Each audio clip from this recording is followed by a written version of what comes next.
അപ്പോൾ നമ്മളൊരു സിനിമ ചെയ്ത് കഴിഞ്ഞ് എൻഡിലേക്ക് എത്തുമ്പോൾ ഫൈനലി ഈ സിനിമ ആൾക്കാർക്ക് ഇഷ്ടപ്പെടാൻ വേണ്ടി ഒരു പ്രൊഡ്യൂസറോ ഇനി നമ്മുടെ പടത്തിൽ ഇപ്പോൾ ലൈറ്റ് ലൂണിലൊരു ചേട്ടൻ വന്നിട്ട് പറയുകയാണ് സാർ അല്ലെങ്കിൽ ചേട്ടാ അതെ ഇന്നൊരു പരിപാടി എന്ന് പറഞ്ഞാൽ അതിനെ മാനിക്കണം എന്ന് വിശ്വസിക്കുന്ന ആളാണ് ഞാൻ ഉണ്ടാക്കിയ മാത്രം ഇല്ല അത്. പക്ഷെ അത് നമ്മൾ ചിലപ്പോൾ അത് നമുക്ക് കൺവിൻസ് ആവാനൊരു ടൈം എടുക്കും.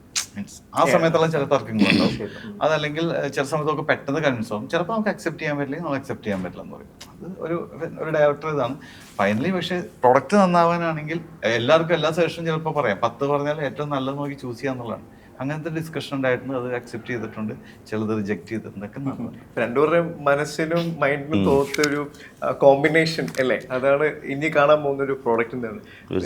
വീണ്ടും ഈ പറയുന്ന ഈ അവാർഡൊക്കെ കിട്ടി വീണ്ടും പടത്തിലേക്ക് വരും, പല പടത്തിലേക്ക് വരുമ്പം ഹോം എന്ന് പറയുന്ന പടത്തിലെ കണ്ടുവന്ന ഒരു ക്യാരക്ടർ റോൾ അല്ലെങ്കിൽ അതേമാതിരി റോള് വീണ്ടും വന്നിട്ടുണ്ടോ? സെയിം ആയിട്ടുള്ള റോള് അല്ലെങ്കിൽ നമ്മുടെ കേരളത്തിൽ നിന്നായിക്കോട്ടെ അല്ലെങ്കിൽ മലയാള ഇൻഡസ്ട്രി അല്ലെങ്കിൽ വേറെ അതർ ഇൻഡസ്ട്രിയിൽ നിന്ന് അങ്ങനെ ഒത്തിരി തേടി എത്തിയിട്ടുണ്ടോ? അങ്ങനെയൊക്കെ വന്നിട്ടുണ്ട്. ചിലതും അതേപോലെ അങ്ങനത്തെ ചിരി, ആ കരച്ചിരി ഇങ്ങനെയൊക്കെ പറഞ്ഞൊക്കെ വരും.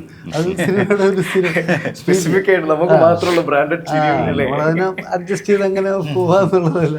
ഡേറ്റ് കൊടുക്കാൻ സമയമില്ലാത്തതുകൊണ്ടാണോ അതോ? അല്ല, അങ്ങനെയല്ല, അങ്ങനെ ഒന്നും തള്ളിക്കളയത്തില്ല. വേണ്ടതാണെങ്കിൽ നമുക്ക് ചെയ്യാന്നുള്ളേ ഉള്ളൂ. ഒന്നും വരാമല്ലോ ഇല്ല. അങ്ങനെയൊക്കെ ഒരു മടുപ്പ് തോന്നിയിട്ടൊന്നുമില്ല.